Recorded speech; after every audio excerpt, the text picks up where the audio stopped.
अच्छा, मैं कल सारा दिन यही सोच रही थी कि ये किस तरीके से डॉच करेंगे इस दिन को, 9 दिसंबर को। और उससे पहले कि मैं ये वीडियो स्टार्ट करूँ ना, आफ़रीन है, माशाल्लाह से आफ़रीन है कैटरीना पे कि उसने क्या सही महीना चूज़ किया है अपनी शादी का। यानी ये जो बंदा है ना, ये बंदा, ये गलीज़ किस्म का इंसान, ये घटिया शख़्स, इसको जन्मदिन मनाने का अपना इतना शौक है, ये इतना बुड्ढा बंदा है, लेकिन इसका ना वो बच्चों वाले शौक नहीं कि मेरी सालगिरह पे केक और गुब्बारे ज़रूर हों। ये वो वाला बंदा है, इसको पार्टीज़ का बहुत शौक है। वैसे पार्टीज़ का शौक नहीं है, ये अवॉइड करता है, ये पार्टीज़ पसंद नहीं करता है, लेकिन जन्मदिन मनाने का ना इसको एक अजीब सा क्रेज़ है। और ये कैप्रिकॉर्न्स को ना कुछ एक्स्ट्रा ही होता है अपनी सालगिरह को लेकर। अच्छा, इसने ना, कैटरीना ने, क्या कहते हैं नहीं, क्या कहते हैं, कैसे मैं बोलूँ कि बिना कहे ना इसने मार डाली फुटपाथ वाले भाई की। और ऐसी मारी है कि आप सोच नहीं सकते। यानी ज़िंदगी भर अब इसको दिसंबर के महीने में ना एक दर्द रहेगा कि देखो क्या हुआ। और बिल्कुल यानी 9 दिसंबर और 12-13 दिन के बाद, यानी पता नहीं कितने दिनों के बाद, 12-13 नहीं, मेरा ख्याल से कुछ 20-22 दिनों के बाद इनका अपना जन्मदिन है, 27 दिसंबर को। माशाल्लाह से, यानी क्या महीना चूज़ किया है। और आपको पता है कैटरीना और विकी की एक्चुअली शादी मार्च में थी प्लान, दिसंबर में खुद कैटरीना ने करवाई है। तो सही बदला लिया इसने, इसने क्या मस्त किस्म का बदला लिया है। वैसे अगर आप लोग कभी चाहेंगे ना, मैं अपने दूसरे चैनल पर इनकी रिलेशनशिप के ऊपर ज़रूर बात करूँगी।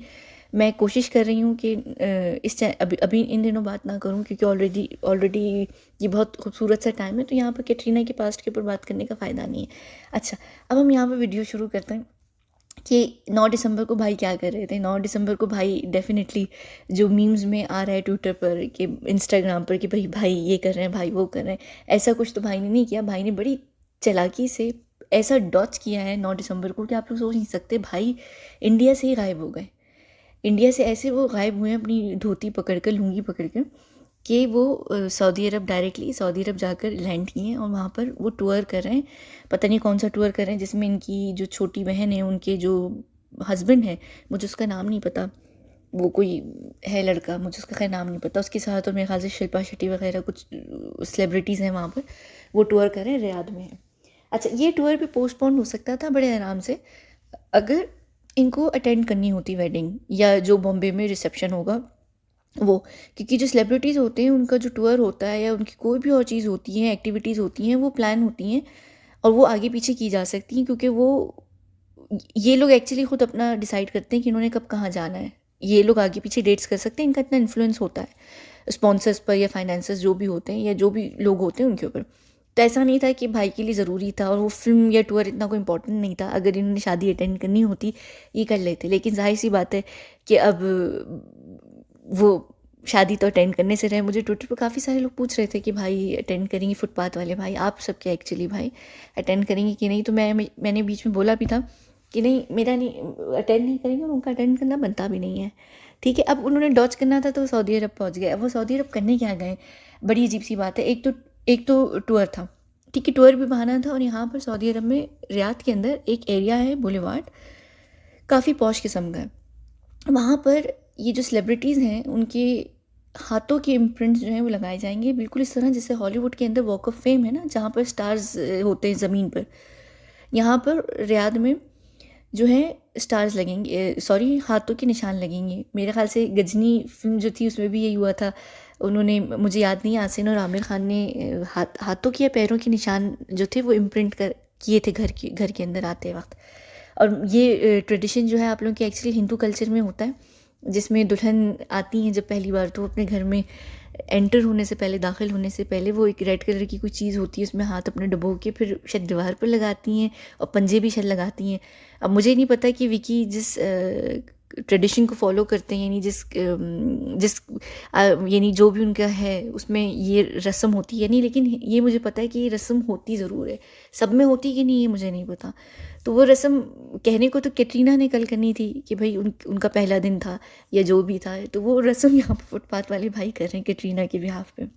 मुझे बहुत हंसी आ रही थी ये देखते हुए भी। और ये इतना कोई इंपॉर्टेंट चीज़ नहीं थी इनका रियाद का टूर, और ये जो सारे हाथों के निशान और ये सब चीज़ें पोस्टपोन हो सकती थी, लेकिन भाई को होना था गायब। इवन कि आप लोगों को अगर याद होगा, जो वैक्स म्यूज़ियम में इनका वैक्स का स्टैचू रखा गया था लंदन के अंदर, उसकी भी डेट्स इन्होंने खुद डिसाइड की थी। इनकी बहन पहले अर्पिता लंदन गई थी और फिर उन लोगों ने खुद डिसाइड की थी। तो भाई ने ये प्लान पहले से बनाया हुआ था कि इन्हीं दिनों में मैं गायब हो जाऊँगा, और ये गायब हो गए। और माशाल्लाह से अब आने पिछले हफ्ते बिग बॉस में इन्होंने क्या सबकी बजाई है, कैटरीना की शादी की वजह से इनका मूड ख़राब था, और अब मेरा ख्याल से ये इसी तरह फिर बजाएंगे जो भी इनका सैटरडे संडे होता है। तो ये अब क्या कहते हैं, बंदा कहीं ना कहीं तो अपने अंदर का खुन्नस निकालता है ना, गुबार निकालता है।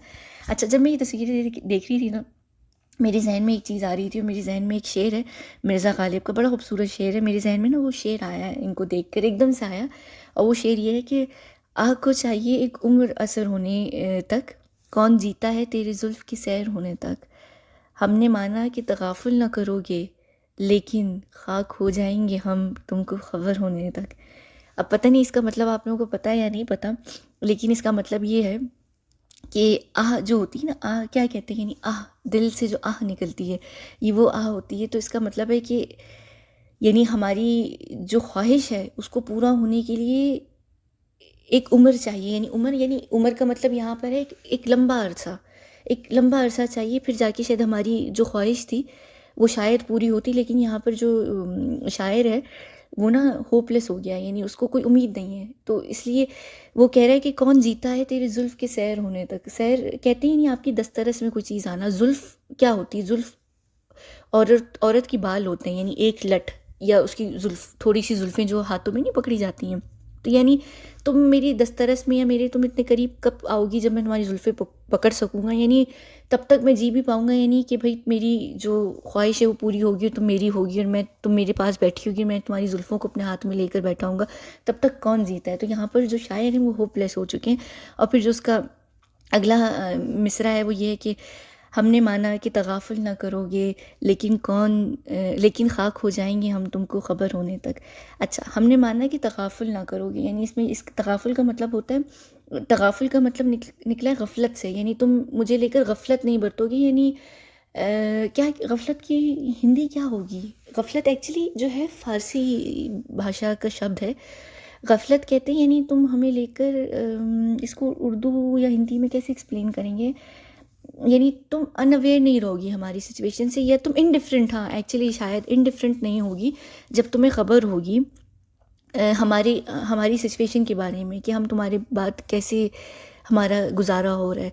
यानी जब तक तुम्हें तुम्हें ख़बर जाएगी तब तक हम खाक हो जाएंगे। खाक क्या चीज़ होती है? और ये खाक बड़ा खूबसूरत लफ्ज़ है। खाक को हिंदी उर्दू में खाक भी फ़ारसी का लफ्ज़ है, जिसको असल में मट्टी कहते हैं, यानी मट्टी हो जाएंगे हम, खाक हो जाएंगे। लेकिन खाक का यहाँ पर मतलब है राख होना, और राख को इंग्लिश में ऐश कहते हैं। तो ये जो यानी एक गर्लफ्रेंड और एक एक्स, यानी दोनों एक्स गर्लफ्रेंड्स के लिए ये है, मुझे देखने एक तरफ ऐश पे हाथ लगा रहे हैं और कैटरीना की शादी पे, तो ये खाक हो जाएंगे हम तुमको खबर होने तक। यानी खाक होने का मतलब है कि हम मिट्टी में मिल जाएंगे। जैसे मुस्लिम रिलीजन में जब कोई इंसान मरता है तो कहते हैं कि भाई वो मिट्टी में मिल गया, यानी वो मिट्टी से बनता है। हम इवन जो हमारा ह्यूमन बॉडी होती है ना, उसको भी जस्ते खाकी कहते हैं फ़ारसी में। तो ये जो सारे शायर होते हैं ये उर्दू और फ़ारसी का बहुत यूज़ करते हैं, क्योंकि ये 1800s की शायर हैं सारे, 1900s के स्टार्ट के शायर हैं। तो उस वक्त जो हिंदुस्तान था, यानी जिसमें इंडिया और पाकिस्तान मिला हुआ है, अब अलग अलग है, लेकिन उसको पहले हिंदुस्तान कहते थे ना कलेक्टिवली, तो उसमें फ़ारसी भाषा का बहुत ज़्यादा प्रयोग किया जाता था, ख़ास करके शेर व शायरी में। तो उसमें ये खाक का शब्द इसलिए यूज़ किया गया। तो जस्ते खाकी सॉरी, उसको जो है बॉडी को ही कहते हैं, कि इंसान की जो बॉडी मिट्टी से बनी है, तो मिट्टी में जाके मिल जाती है जब उसको दफनाया जाता है। तो ये इसका ये भी मतलब है, और इसका ये भी मतलब है कि जब तक तुम्हें बात पहुंचेगी शायद मैं अपने आप को खुद ही मार डालूँ। ये एक तरफ से आत्महत्या की तरफ भी इशारा होता है इसमें। और ये भी मतलब है कि 1800s में औरतों का घर से बाहर निकलना आसान नहीं होता था, तो उन तक जब तक खबर पहुंचती थी उनके हाल की, तब तक बहुत देर हो जाती थी, यानी वक्त हाथ से निकल जाता था। तो इसमें ये खबर नहीं, मोहब्बत की खबर नहीं, कि मोहब्बत में ठुकराए जाने के बाद की जो, कि अब मैं किस हाल में हूँ, क्योंकि तुम तो निकल गई मेरे हाथ से, यानी तुम्हारी जुल्फ़ें मेरे हाथ में आ ही नहीं सकी, तुम निकल गई मेरे हाथ से।